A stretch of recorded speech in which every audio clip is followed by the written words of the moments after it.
Welcome to Lions Collective on a Thursday this week due to some scheduling conflicts. Lions, Dan Campbell's talking to the media at like 7 o'clock, 9 o'clock at night, whatever the hell he's doing. So, the guys were busy, but we're back. It's Thursday. We have a lot to talk about. Obviously, the Lions losing to the Eagles, how that went down 16-9. We'll talk some Giants later in the show for our dog and pony show brewing picks, which I can't wait for. And we have a lot of storylines in between all of that. Obviously, the offensive line having some issues.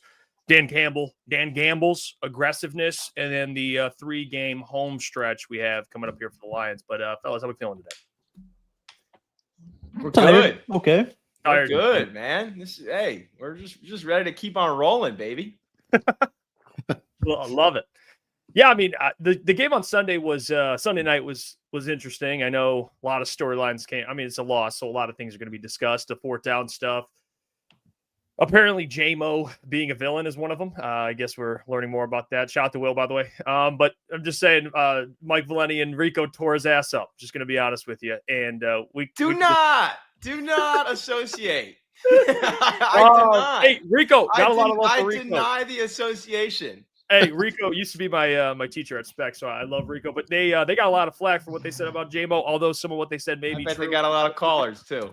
They got hot takes class at Specs. Yeah, I bet they had a lot of callers there. But a lot of things came from the game, guys. Love you both, Mike and Rico. Was the fourth down aggression, which they weren't great on third down. I mean, they were great better against the Commanders, but pretty much all season they changed play callers. Dan's been calling plays, and they weren't very good, obviously, against a very good defense in the Eagles. And then fourth down, they were 0 for 5. So Dan Campbell felt like that was the type of game where maybe you were more aggressive. He described it as that's just kind of who we are. I've already kind of given my take on this, and it's the first time kind of talking to you guys. I think we can all agree there's situations, maybe games. It's like being a chameleon, blending in with the type of game flow that's in front of you. And I think we can all say, hindsight, that was definitely not the game to go for it a lot on fourth down. But what did you guys kind of take away from Dan Campbell's aggressiveness? And it is who he is, but in that type of game, what was kind of your takeaway from it? I've always kind of appreciated the aggression. I subscribe to the idea that fortune favors the bold. And, I look at where they were before that game as a top 5 in converting on fourth down. And so I'm not going to let my opinion ever be swayed by a single contest. But what I would say is that you have to make sometimes decisions based on personnel and adjust based on personnel. And there are two things going on right now that give me pause with maybe the continued aggression with the offense. And one is the run blocking. It's not as good. And Football Outsiders, which is now something else, has always tracked what's called power success, and it's the ability to convert on these short yardage situations, 1 or 2 yards on third and fourth down. Lions are towards the bottom of the league. They're converting on 61%. It's not great. Top teams convert closer to 80%. I think they're 26th, 27th in the league right now.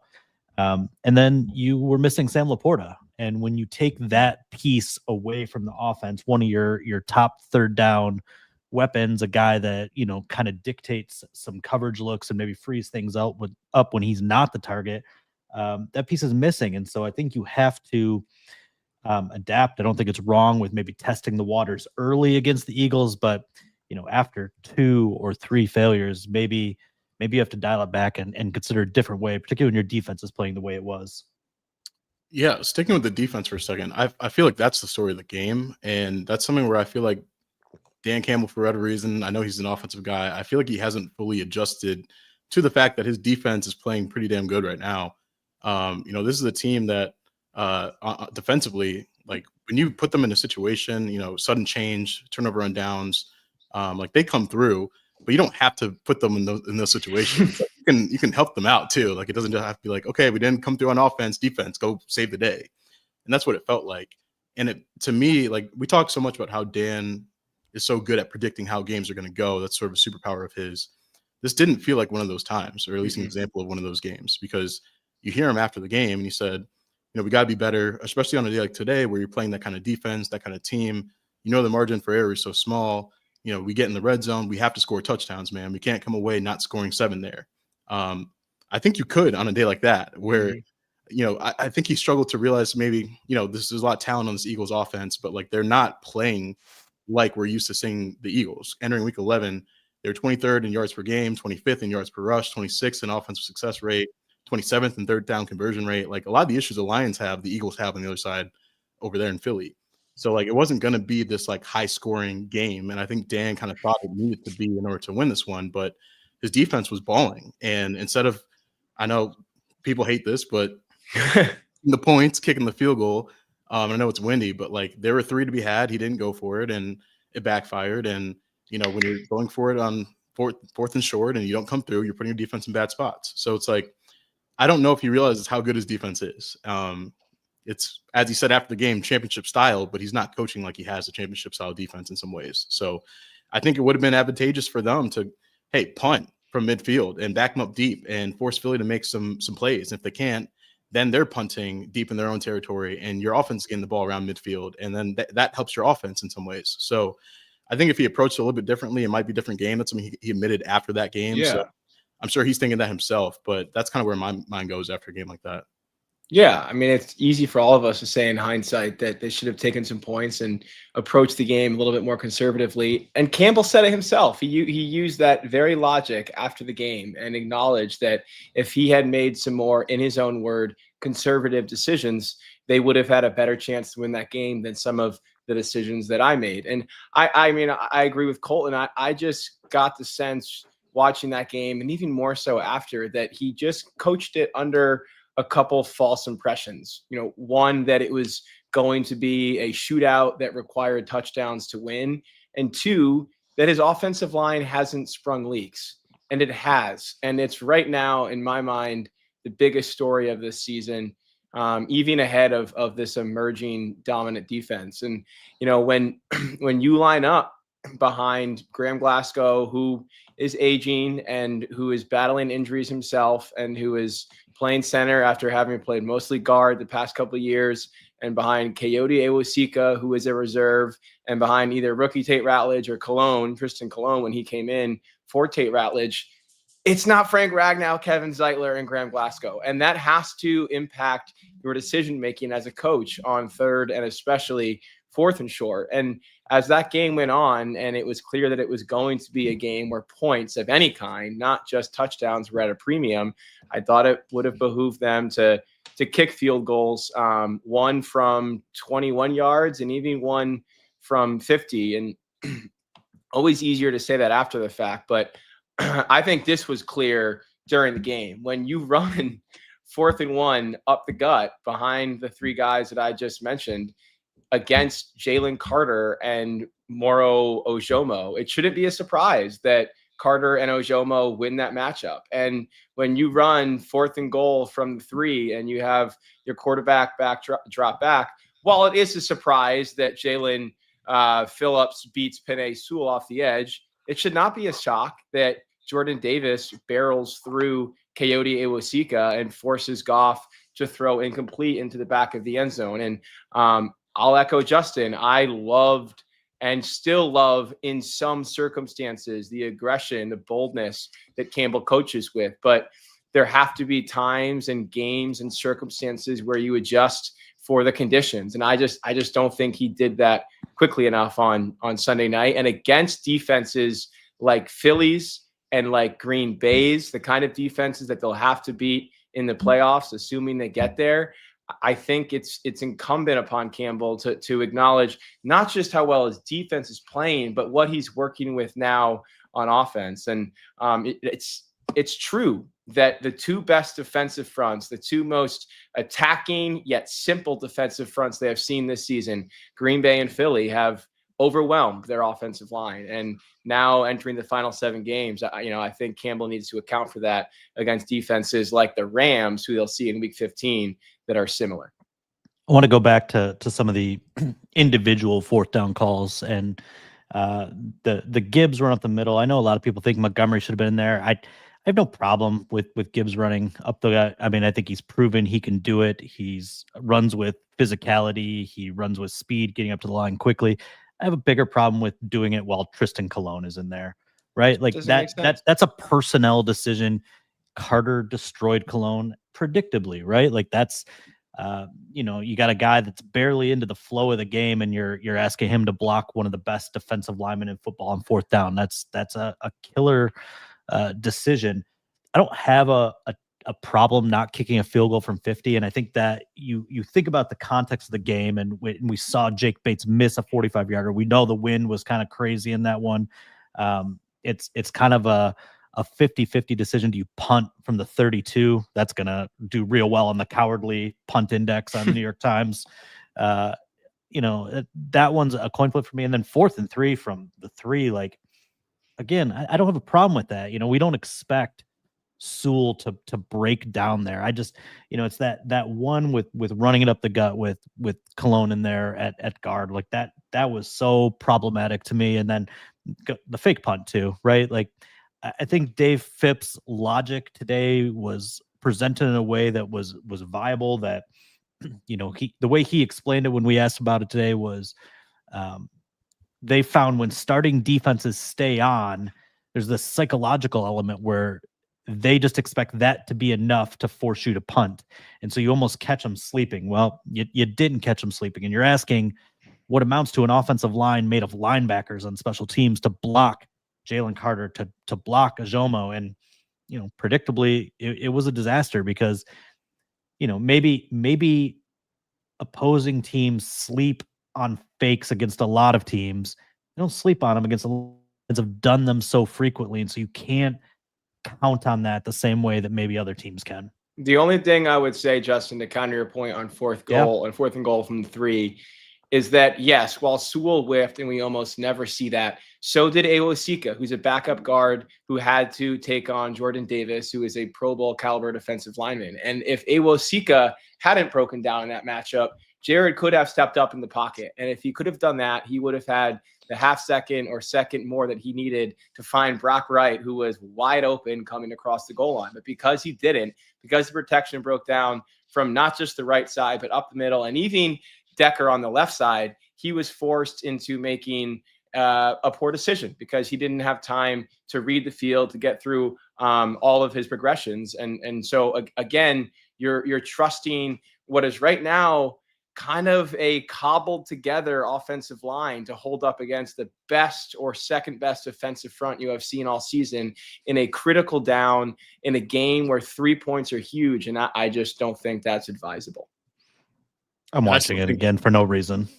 Go watch Jordan Davis. He destroys no, I see it. Yeah. Coyote. So, and if he doesn't, and if the interior of the pocket is clean, Jared steps up and it's a walk-in touchdown for Brock Wright. Yeah. And I still think, this is just me personally, I still think I'd rather either punt on that fake punt or kick the field goal. Like I'd be fine with either of those options before a fake punt. That's just me though. Yeah, were they in the field goal range with Dwelly, the fake punt? Ty Summers, Derek Barnes, and Trevor Nowoski is not a great foursome to block Ojomo, Carter, Jalix Hunt, and even Zach Bond came down and stood up Hogan Hatton, which, I mean, due respect to all those guys, those are just mismatches across the board. And when you need to win 3 to 4 mismatches on a given play, I don't think, hey, we might catch them off guard here is enough to justify the decision. Yeah, especially when the Eagles, I listened to some of the press conferences after, and they were just so dialed in and focused on the fake punts and fourth down decisions. Like, I doubt they were sleeping at all. Like, they were just so ready for those moments. But I get what Dave Phipp was trying to say there. I mean, but Dave Phipp also said, like, I got to commend the Eagles for being super alert to how aggressive we are. Like, they were they're super alert to how aggressive you are. Then everybody knows maybe you shouldn't rely on catching them sleeping, which was the very philosophy behind that call. Right. Yeah.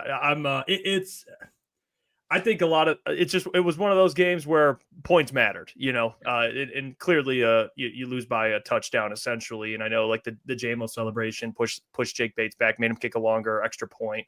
There's things that went into it, passing on some field goals, fourth down decisions. I think the thing we have now is 2 games with Dan Campbell calling plays. One of them perfect. I mean, they scored on every single drive, and I know it was against the Commanders. And then you have an Eagles matchup where it didn't necessarily go their way. I guess my question to you guys, and this is something I've been getting a lot of recently, and you guys are probably the perfect ones to ask is, and you mentioned this at the start of the show, Justin, with the run game, and they're not getting a lot of push for these guys. I mean, Jared dropped back 37 times in that game, which, in those conditions probably aren't ideal. It seemed like the biggest question I get is what's going on with Dave Montgomery. What's going on with Dave Montgomery? You felt like he had some moments in that game. I know they didn't have a lot of success running the ball as it is, but it felt like even for the Eagles, they only ran. I think Saquon ran for 3 a carry, and he got 28 carries. So it's not like the Eagles had success, but the thing the Eagles did is they didn't go away from it. It felt like the Lions in the second half, more so maybe fourth quarter, it just felt like the Eagles knew at this point, we're just going to pin our ears back and rush the quarterback because there's no play action at that point. What's kind of, I guess, your guys' take on just the, I know Dan Campbell calling plays, number one, but number two, how they're kind of still learning to utilize both backs here in some of these games. Because I know they'll probably use Dave Montgomery a lot more moving forward. It's usually what happens. They'll overcorrect. But what do you guys make of just that from a play calling standpoint, aside from the fourth downs, just play calling from Dan Campbell? I thought they used them really well in Washington, right? Like we've talked about this before. Like it was just about getting Montgomery involved more early, and he was out there on the first drive. The second drive belonged to him, and it wasn't a great game for him per se, but like the balance was good, and they finished with 15 carries a pop. Montgomery was able to come out there and kind of do the salt of the victory away thing that he does so well. But look at the possessions in the first half in this game: 3 plays, 4 plays, 4 plays, 3 plays and a touchdown, which is kind of awesome. And then the kneel down. So you have one kind of sustained drive in that game. It's a 7 play, and that's it's just really hard to get the ground game going when you're going 3 and out. And they had some runs early in drives, but they were in those 3rd and 6, 3rd and 10 situations where you just kind of weren't able to get it going the way you want.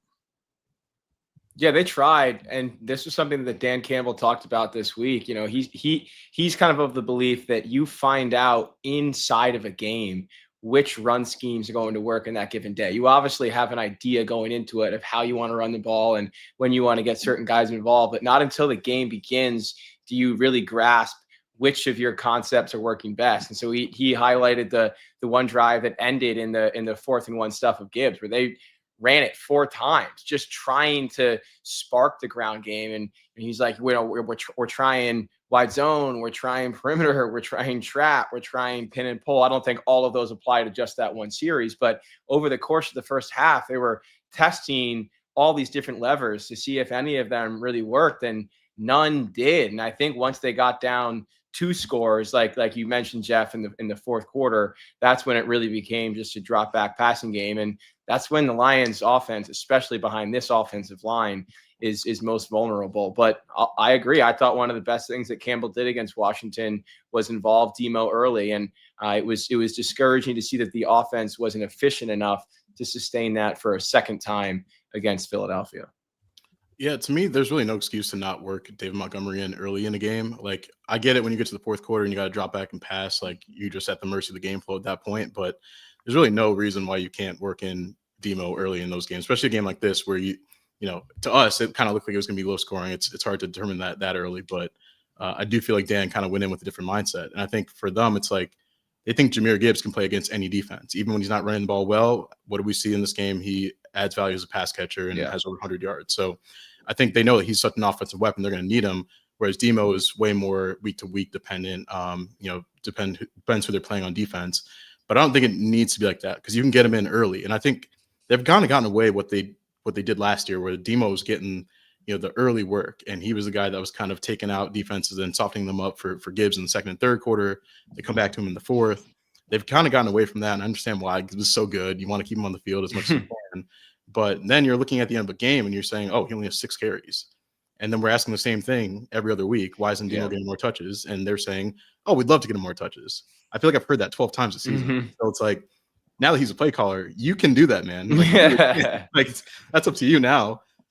So I imagine we'll see him a lot earlier and more often, I would say, against the Giants. But when I look at it, it's like, if you can blame it on game flow, but to start these games when it's a 3-point game in the first quarter, like you can work in Demo and try to get those runs going and not force Gibbs out there when you don't need to. I know we're going to get back to LaPorta later, but I do wonder how much kind of his absence affects Demo a little bit more, because then the play action game, like linebackers probably just selling out a little bit more aggressively because you've lost your main outlet, and what teams have to respect behind them. When the Lions hand it off or fake a handoff. Yeah, for sure. I mean, I did want to at least, I know it's later in the show, but it kind of ties perfectly into what we're talking about, just the offensive line in general. It doesn't, I mean, this is what it is essentially. I mean, Christian Mahogany hopefully at some point will be returning, but there's no backup coming. Well, Miles Frazier, rookie. Okay. So maybe he can save the entire offensive line. But besides that, there's no help essentially coming for this O-line. I guess the question it's in the prep, can the offensive line be fixed this season? But even more so, could the offensive line be a reason to, I don't know, be more to kind of hesitate being confident that they can ultimately win a Super Bowl, knowing how important this offense is kind of built on the offensive line, running the ball, protecting Goff. He's not the most mobile, but when he's protected, we know how efficient he can be. But what's your guys' concern level with this offensive line? There are, and even the guys that are great, Panay banged up, Taylor's been banged up, just going forward now through the rest of the season. Yeah. Hilariously, Christian Mahogany has given up more pressures than anybody this season. So I don't know if that's your answer either. Yeah. Well, no, I think it's a legitimate seed of doubt into this team's Super Bowl prospects. And, I think we all raised this question when the season began. Would the offensive line remain a strength? We can safely say that it hasn't. Now you begin to wonder, is it a weakness? Is it something that is going to hold them back against defenses like Phillies and Green Bay's? And, Tuesday, when Dan Campbell did his weekly interview with 97.1 The Ticket, and I will accept this association. I think those guys in the morning do a great job interviewing Dan Campbell. Really do. They asked him if he needs to potentially modify his aggressive approach on offense, and he said that they'll coach to the strengths of their team, whatever those strengths might be, and that you don't really know what your strengths truly are and who you are as a team until later on in the season. And then as you discover those things, you adapt and you adjust. And then they asked him, well, what would you consider your strengths 10 games in? And great follow-up. Let me be very, very clear here. Every single time from the moment he showed up in 2021 that Dan was asked any version of that question, he would always begin by answering with his offensive line. And that extends even to training camp this year.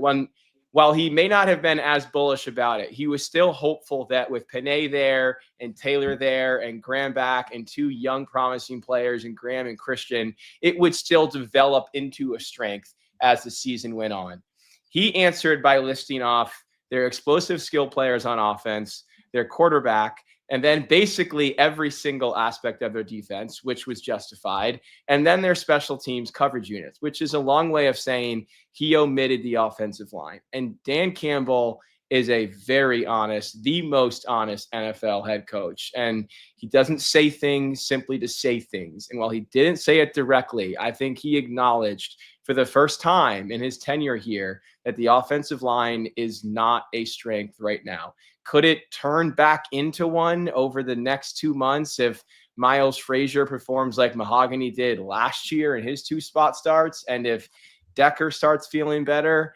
I suppose. But yeah, that gives me legitimate pause. That has been the backbone of this team's identity for a long, long time. And right now it looks beatable. And that's a jarring thought. And it's part of the fourth down conversation. Like, inevitably, I think one of the reasons that all of us were in such support of Campbell's fourth down calls the past few years is that, like, the NFL average conversion rate didn't apply to the Lions when they had one of the best offensive lines in the NFL. That automatically changed the math. It swung the odds in their favor. Like, Campbell was working with a different calculus. Well, it's changed again for him. And that's why I think he needs to understand or acknowledge that. And I agree, J. Raj, like, entering the Philly game, they were over 70% this year in fourth down conversions. That was one of the best rates in the NFL. But, a lot of those numbers were also put up with a different looking offensive line. Right now, the unit they have, we can say that aside from Sewell, right now, the Lions have an inferior version of the player they had last year at every position. If you go from left tackle, where Decker isn't what he was because of his injuries, to left guard, where it's Awosika, to center, where it's Graham in for Frank, even to right guard, where Tate has played well, but not like Kevin Zeitler, you're looking at a downgrade at 4 of 5 positions. And I'll just reiterate that I do think that Dan needs to be honest about that. And I think he was this week, but also in the way that he game plans and then calls plays on Sundays. I agree with Will. Like it is a downgrade at every one of those positions. I think Sewell's playing as well, if not even slightly better, given how great the run blocking has been for him. Obviously, the Jalen Phillips pressure allowed, he's actually been pretty good in pass protection as well. Decker's playing at about what, 70-80% of who he is, and honestly, I think he's holding up really well given what we know he's fighting. I commend the shit out of him. Like, let me be clear. I actually said to him this week, I watch the tape closely every week, and very rarely do I look at his performance and go, that shoulder, he doesn't look right. Like, he's faking it as well as you can, if you will. It's really the interior that's been the problem. I thought before the injury, Mahogany was not the player we thought he was going to be coming out of camp. I thought he had such an awesome camp, and the inconsistencies were there. Graham is not Frank Ragnow. He never was going to be. He's not a bad player per se, but it's average versus all pro. Like, that's a golf, right? And Ratledge is going through the rookie inconsistency. I thought he had 2 really good games before Philly, which was another valley in this up and down season. And that was always going to be expected, right? Like, Frank Ragnow, all pro multiple times, had that as a rookie. He really struggled as a rookie, and he was playing guard as well. So I don't see it as a weakness per se. I think right now they're an average unit across the board. I would agree. I think PFF ranks them 10th in the NFL as of yesterday with all their different metrics, but they're not the dominant unit they were. And it's really tough when you got used to having that dominance. It was the engine that made things go, and then suddenly you've just got a little consistent 4-cylinder engine. Like, it's just a tough thing to swallow when it doesn't look as good, but that's just the reality of it. It's really hard to sustain dominance, and it's impossible when you switch out those many pieces and you have the injuries that you do. I think you're talking about, like, both of you guys. I would say the discussion we're having is, like, if the offensive line cannot play at an elite level, the Lions in some ways have lost some of their identity. And a lot of people aren't going to like that. But to me, it's like that was always the strength of this team. And as Will mentioned, Dan Campbell does not see it as a strength right now. He didn't mention it. He would always you're totally right. He would always mention the offensive line first. And that was sort of the lifeblood of the program, so to speak. And so when you can't do the things you want to do, it affects play calling. It affects time for Jared Goff, who, like, let's be honest, Jared cannot create out of structure. And so there might have been some other quarterbacks in the league that when things break down, you can scramble a little bit, buy yourself some time, find a guy downfield, and you're creating explosives kind of out of thin air. This offense doesn't work that way. It really doesn't. So when things break down and you're trying to have these plays work, and you're like, well, we like our playbook, we like our skill positions, but there's one thing that's off. That one thing is the most important part of this offense. And, like, that's not an easy fix. You're talking about probably an offseason conversation, like, who are you going to draft? Can you bring in a veteran that can kind of shore this up? Those aren't really things you can have on the fly unless a Miles Frazier just ready to go. Like, things like that, where you're just kind of grasping, or you're just hoping for that, like, internal growth throughout the year. And we're in week 12 of the season now. I think you could say that in week 3 and week 4. And, like, I could buy that at that time. But now you're getting into December. It's mid-December, mid-November. December's on the way here very soon. Like, I'm running out of hope that they can put together. Like, it just might be it. It just might be what it is at this point. So I do have concerns going forward when you're playing teams like the Packers, the Rams. Like, those teams are coming up on the schedule. Even the Cowboys, with what they've done and kind of rebuilt that defensive line on the fly. The Giants have a good defensive line coming up. Here, being honest. So I do kind of wonder, like, hey, man, like, that's going to be pretty tough if we're talking about not a weakness, but going from elite to average, that matters more than it does elsewhere here because of how this offense is designed and the timing and the rhythm and the quarterback here in Detroit. So, I do have some concerns, but, there's a lot of football left to be played. I'll say that. Like, maybe it does come together. Maybe, like, Dan wouldn't say this just because he's trying to will into existence. I think he likes what he has, and maybe you do get some pieces back and you find a way to make it work. You know, I trust Dan's opinion as a coach. But in terms of what we've seen, there's not a lot to suggest they can just kind of fix it on the fly. Who knew Yeah. that come November 20th, the most important player on the roster was going to be Miles Frazier? He is now the X factor of this season.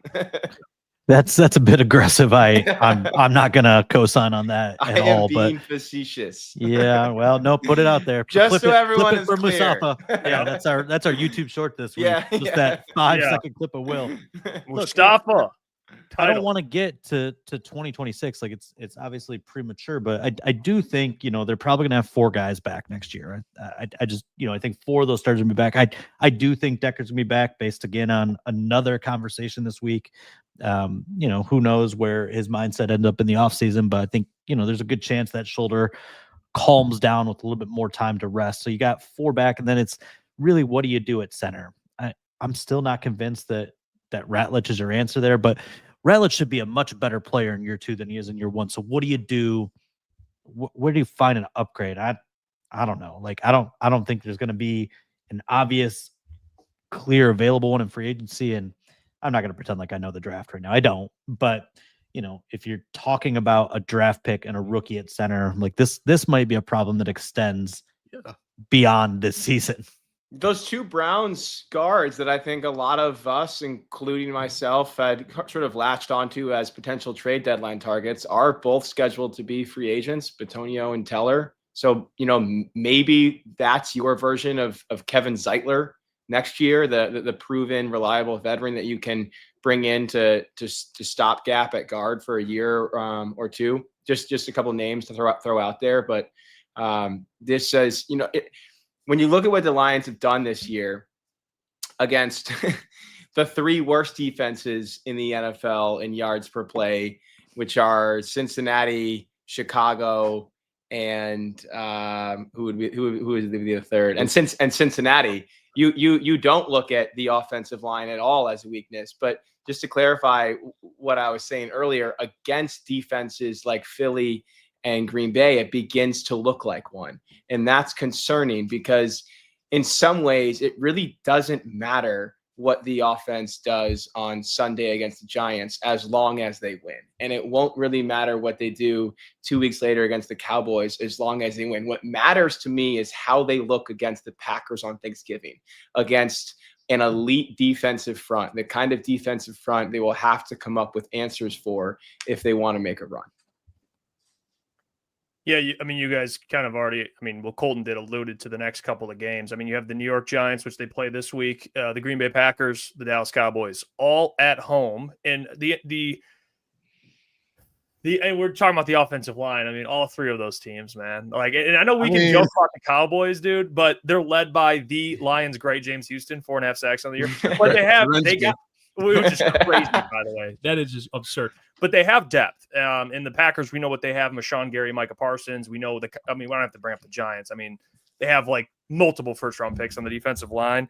I know the spread. I mean, this is where we're going to do this at the end of the show, and we're going to do the 10.5-point spread. And would I be surprised if they blow them out? No, I wouldn't. But the offensive line is a legit concern. But what just to kind of talk about the importance of this next couple of games for the Lions. I know Thanksgiving's a big one. It's a rematch with the Packers. You know, division's pretty tight right now, about a game difference between multiple teams. What do we think of the next 3 games here? And to kind of tie in the offensive line matchups there for defensive line, offensive line, because it ain't going to get easier in the next couple of games. I'll tell you that. I think you have to sweep this slate if you want to win the division. I believe that.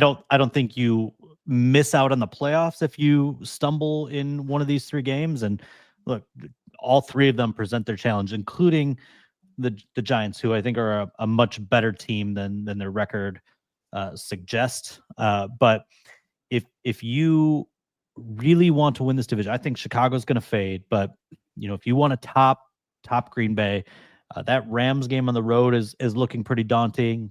I think anytime you get on the road with the division, you know, you risk the chance of losing a game. So you got Minnesota and Chicago to close this season. You know, both those present their challenges. I think they could lose 2 of their final 4. And so any hope of winning the North really hinges here. And, you know, it just all ties into what we've been talking about here. The interior of the offensive line needs to get its shit together. It does. This is a series of 3 opponents with outstanding defensive interiors. And to add to that with the Giants, these edge rushers, Brian Burns, obviously 13 sacks, outstanding. Abdul Carter has half a sack. I looked at this cat's film today. It doesn't make any sense. He is a pressure generating machine. There's multiple times where he's had his arms wrapped around the quarterback. Maybe he just needs to learn to wrap the arms up as well to finish these plays, but they stunt like madmen. I mean, they're so fast and they loop inside, and God knows the Lions have had pressure picking up those stunts with interior pressures. Now you're talking about 2 elite edge rushers coming through the middle like that. It's problematic. So that unit needs to clean up the things that are holding them back right now, and that's going to be the key to victory, not only this week, but really all 3 of those games. Yeah, I mean, looking at the 3-game schedule, they're all winnable. Like, I think if you looked at the schedule in May, you'd say, yeah, these are all games that the Lions could win, because the Lions have become the team on other people's schedules where they're like, oh, we don't want to play the Lions. Oh man, we got the Lions up next. But looking at where things are in the season, I think they'll take care of the Giants. Like, I'm not really too concerned. Like, they might have some struggles up front for a little bit, but I see that kind of working out the way the Browns game did in some ways, where, yeah, you're going to give up some pressures. I think they didn't allow a sack in that game, though, if I'm thinking about that right. That Browns game back. Oh, yeah, no, they kept them clean that game. Yeah. Yeah, but there was a lot of pressure in that game, so it could look a little ugly at times, but I still think you come through and you probably win that one pretty handedly, even though the Giants are a scrappy team. But I think those next 2 games are actually more intriguing than I thought, especially that Cowboys game. We knew the Packers, that rematch was always going to be a big one on the schedule.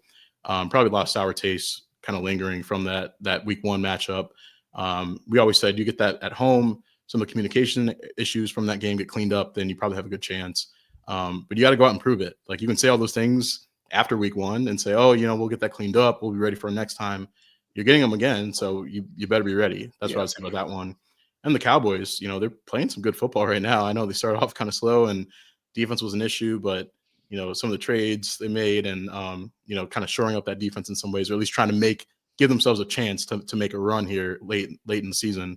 I commend them for it. And look, they're going to come here and try to win that one, and that's just how it is. Like, they're going to give them everything they have and hope they can steal one. So, like, that's a tough stretch, man. 3 games in however many days, but they got to be ready for it. I agree with Justin. I think it's a very important stretch of games on the schedule, and if you drop 1 or 2 of them, then you're definitely 2 of them. You're on the outside looking into the division race, but if you drop 1 of them, even it's kind of an uphill battle from there. Yeah, I think 2-1 would feel like a wasted opportunity. And, even Aiden, Mr. I never look at the schedule Hutchinson, Mr. I don't know who we play after week 1 Hutchinson, yesterday was like, yeah, looking at the schedule, we're at the point in the year where we need to win. And I understand that was a general statement just about the juncture of the season that we find ourselves at. But I think it was also telling. They know that not only do they have 3 home games in 12 days, but they have 3 home games, 2 of which, they'll be pretty heavy favorites in. And the third of which is against a team that they have no intention of being swept by this season. So there is an understanding on this team, on this coaching staff, in this building that they need these next 3 games in a row. That was exactly what Aiden said. He said, we have to win. We have to go 3-0 in this stretch. He also called last week a must win and they lost. So take that for what it's worth. But these guys understand the importance of turning 6-4 into 9-4. And I think the Lions are in position to lean hard on their defense at a time that they really need it. And as well as the defense has played, it's only getting better, and it's only going to get better as they add more pieces back into the mix. But just if you look at the last 4 games, they've allowed, I think, 265 yards a game, which over the course of the year would be second best in the NFL.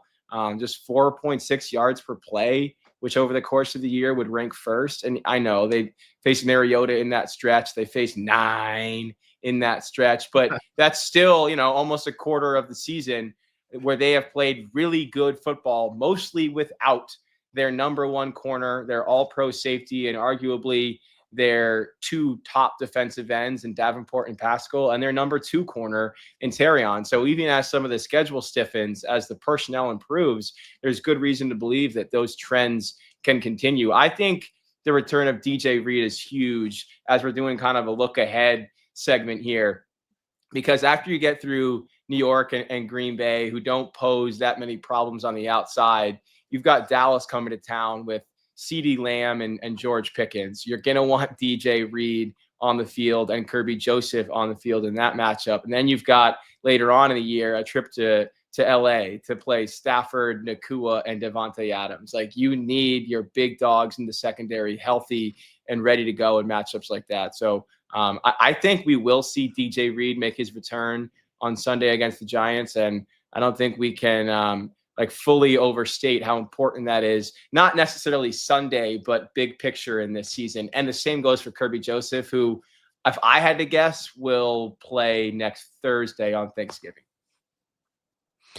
It's interesting looking at just the Packers and Cowboys and how those matchups have evolved. I guess our thoughts about the matchups have evolved over the years. Like, I know the joke was the Packers were going to go 17-0 after they, whooped up on the Lions and Commanders to start this one. But like, they weren't joking.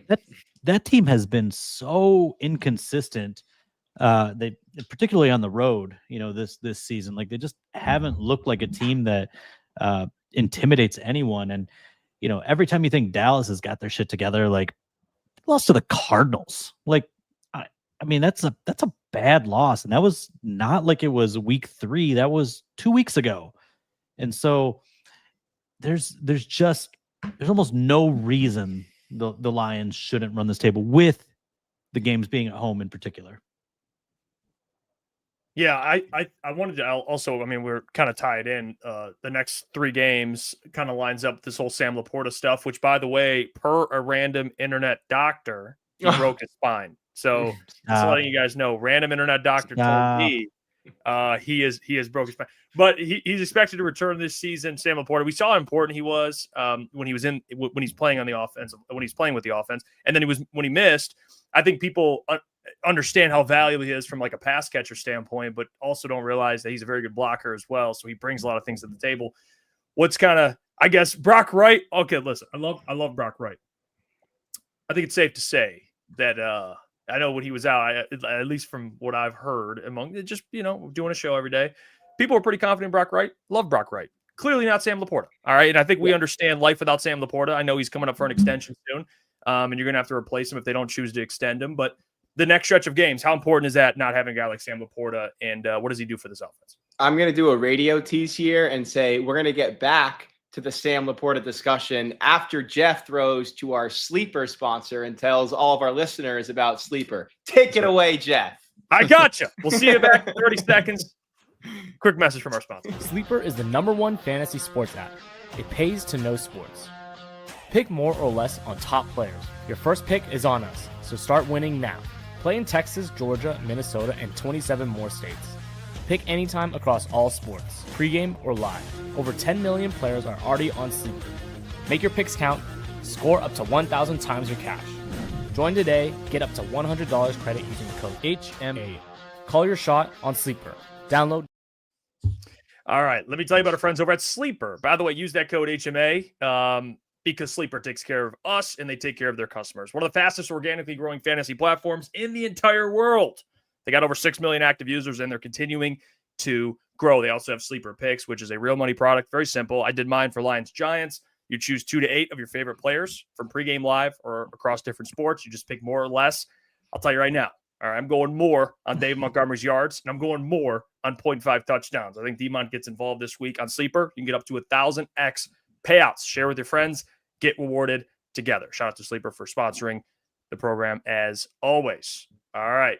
Look at that. That was, you know what that is? That is a teammate. You threw the lob. I don't. So I appreciate that, Will. But we got to put our faces on the D-Wade LeBron meme. Yeah. And then I'm dunking the Sleeper logo. Yeah. I respect it. Life without Sam LaPorta. It's a tough life out here, guys. All right. Sam LaPorta is an important player. I think we learned that. If you didn't know that already.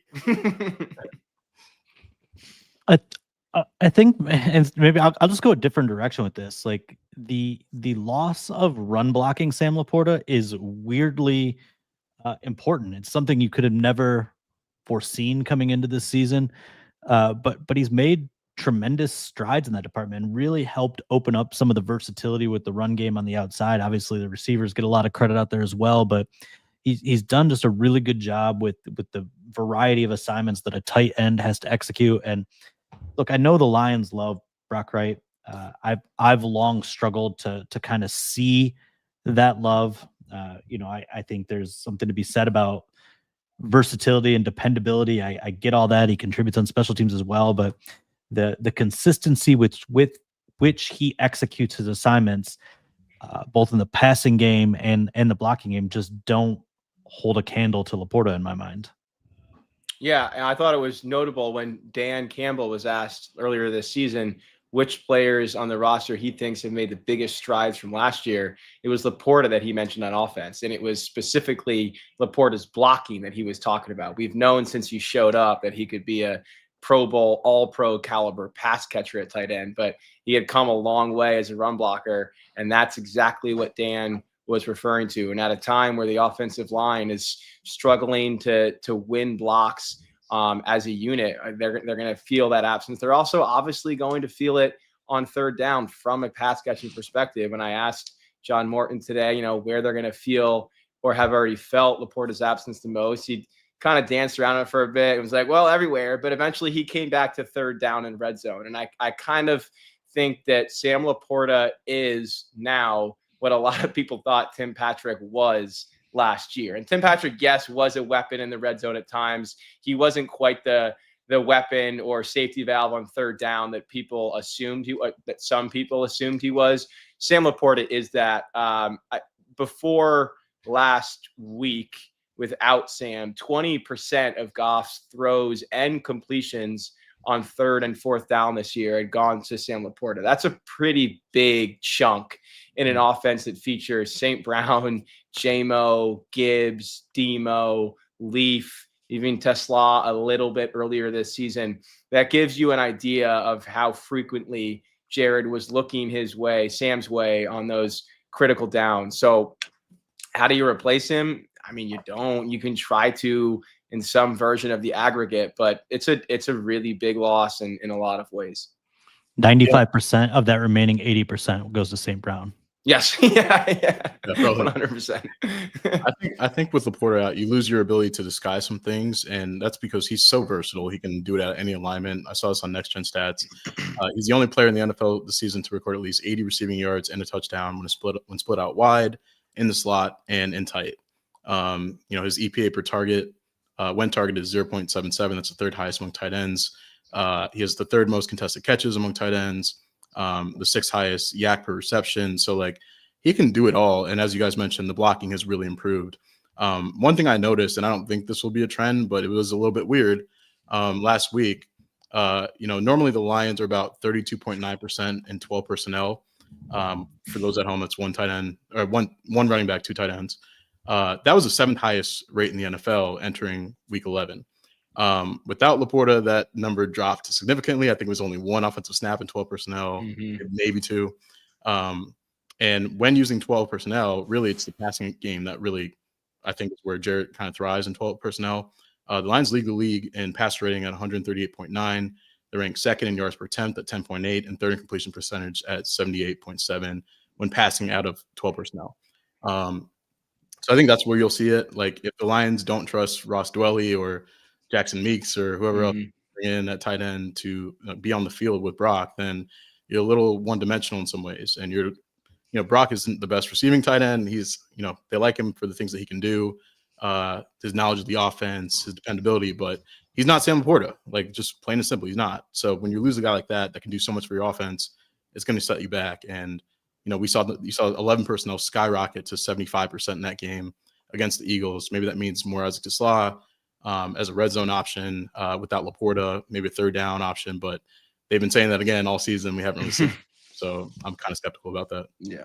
I'm so glad you brought up the personnel, Colton, because that was something I was so curious about going into the Philadelphia game, was how are they going to address it from personnel perspective. And you see Raymond out there on snap one. And I think they did use Dan Skipper a little bit in some of the more jumbo packages, but if you think about it, if you go to the idea that you want your 11 best on the field, like, yeah, I probably want Khalif Raymond and Tesla out there more than I want Ross Dwelly. And it's nothing against Dwelly. He's played a lot of good football in this league, and he can do a little bit of everything, but it's almost like having two Brock Wrights out there. Yeah. It's not a very exciting, it's certainly not a very explosive looking offense, right? Unless you're blocking something up great for a perimeter run for Gibbs. And so it really does feel like it's time for Tesla to come out of, to take that step forward.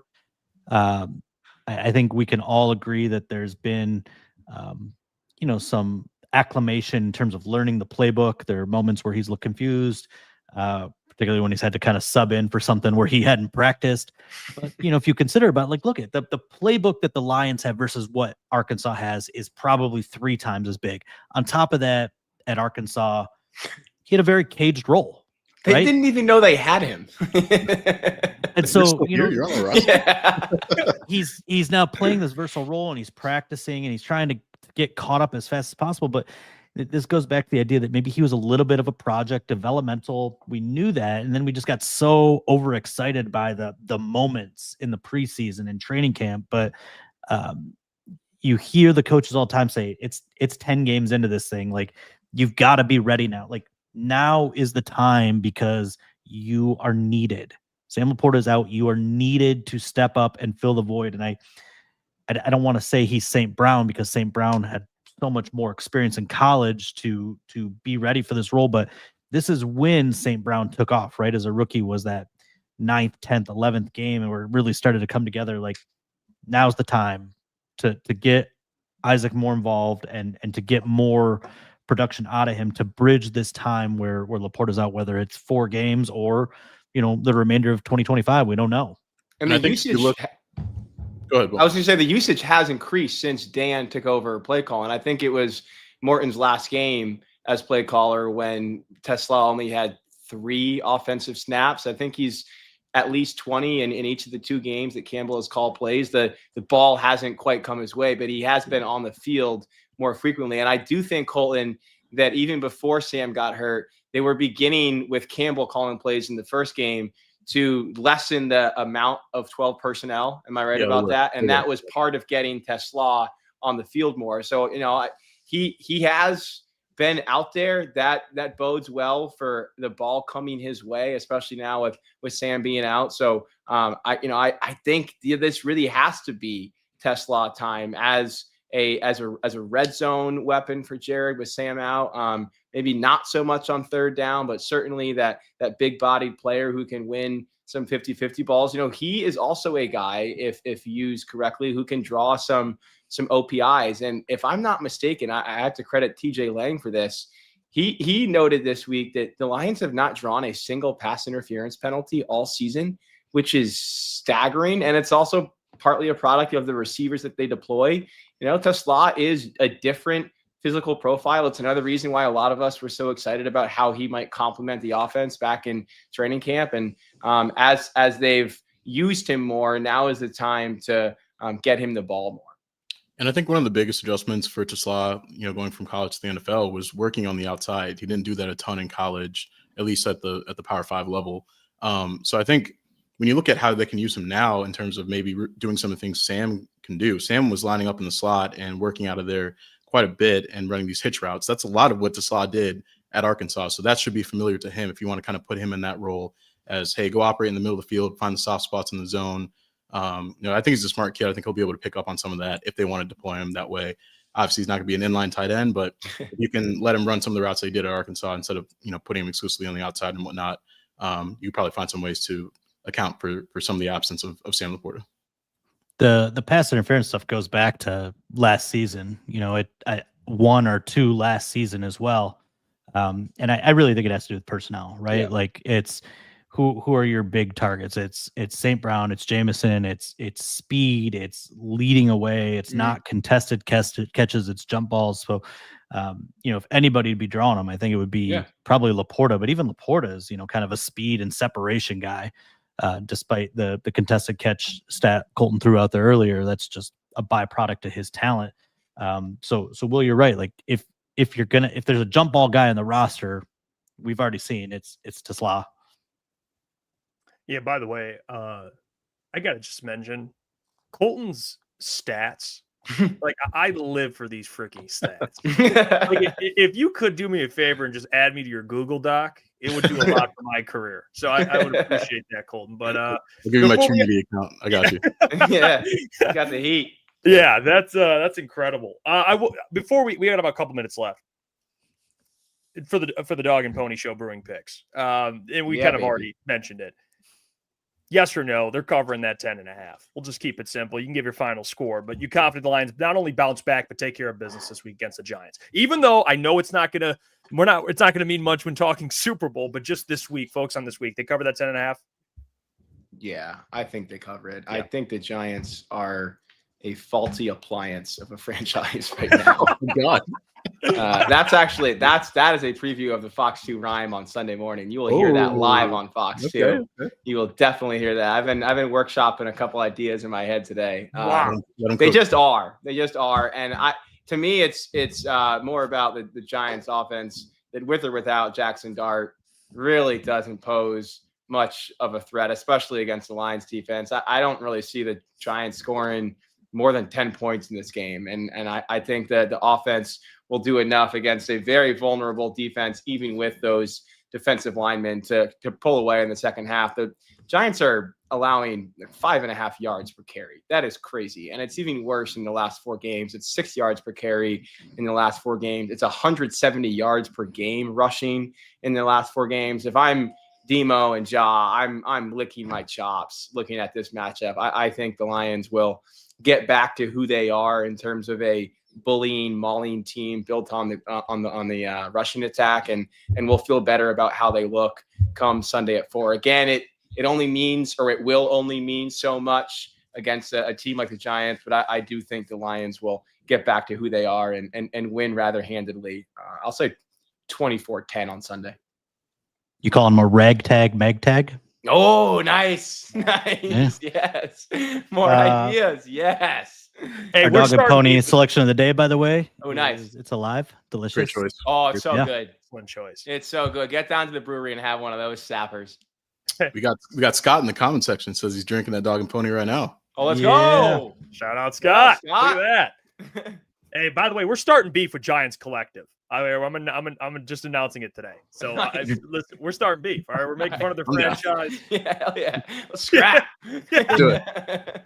It's that's how it goes. I don't know. I'm not doing the cover. I'm not. I like I said, I think that the Giants are better than their record. Obviously, they've blown some atrocious games. The Bears most recently got Dable fired. Historical collapse against the Broncos. Those are 2 pretty good teams. Maybe the Bears aren't that great, but they're winning, right? Like they're getting the job done. Coughed up 3 leads to Dallas in the 4th quarter, including one with 25 seconds to go. Like it's a team that fights, and I'm continuing to be concerned about the matchup in the trenches. I don't know who's bulldozing Dexter Lawrence anywhere. Will, sorry, that guy. Good luck moving that man. And every time, like I feel like we think the Lions are going to run the ball because an opponent's yards per carry allowed is not particularly good, including this Philadelphia matchup. They just can't do it like it. And so I do think the Lions are going to win this game. I don't think they're going to run away with it. I think it's going to be something like, I don't know, 24-17, somewhere in that ballpark. I also am not picking them to cover, but just barely. I'm going 27-17. And for a lot of the reasons, like I don't think this offense is in a place where we can predict them to put up a lot of points right now. And maybe that changes because the Giants secondary is pretty suspect, and maybe they just have some time to throw it and they connect on some of these shots. But I do wonder about the defensive line, and I need to see it a little bit more versus fronts like this, because it could be a struggle. It could be like a Cleveland game where, yeah, you're putting up points, but I don't know if it looks the way it should. So maybe this is a game where the defense comes through and they get the turnovers. That's something that they, Kevin Shepard said he wants to see more turnovers. They've kind of hit a dry spell there a little bit. Yeah. So maybe that's how you get to that 30-point game, but I'm not quite there yet. I'll go 27-17. Yeah, it's a Kenny Galladay revenge game. Yeah, Their revenge for wasting money on him. That man needs no revenge. He needs none. He will live happily ever after. They bro. do. Yes. Yeah, I'm aligned with you, Cole. I had the same score, 27-17. I think the Giants covered just by a smidge. I think they've played a lot of close games, but we'll see. Just like I'm saying this to counteract. Maybe the Lions put up 40 again. It's just how this goes. So Probably will. They need it. It's just how it goes, man. We'll see you guys next week, Wednesday, 6 p.m. Until anything else changes. That is the time. So be there. We'll break down the game. We'll preview Thanksgiving as well on Thursday. But until next week, we will catch you all, and go Lions.